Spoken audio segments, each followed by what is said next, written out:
পানি লাগবে।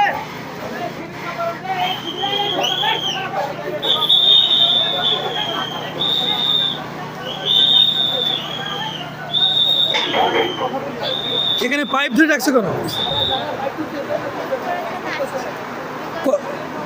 কতক্ষণ ধরে আছেন এখানে? ওখানে আসছি প্রায় 7:30টার দিকে আসছি।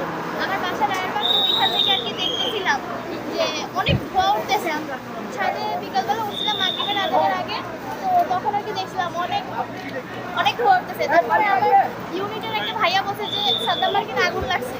তো তারপরে আর কি সাথে সাথে শোনার পরে আমি চলে আসছি। আম্মু বলতেছে তুমি যেও না, অনেক অনেক আগুন, এখানে তুমি যেও না। তারপরে আমি বলছি না মা, বিকজ আমি রোবার আর আমাদের কাজই হচ্ছে সেবা করা। তো আমি চলে আসছি। এই যে একজন মেয়ে হয়ে পাইপ ঘাড়ে নিয়ে আগুন নিভাচ্ছেন, কেমন লাগছে আসলে এদের কাছে? তো আমার কিভাবে বলবো, এটা বলে প্রকাশ করা যাবে না, যেহেতু একটা দুর্যোগপূর্ণ সময় আর কি। তো হেল্প করার জন্য আর কি আসছি, এছাড়া আর কিছু না। নাম কি আপনার? আমার নাম মেঘনা।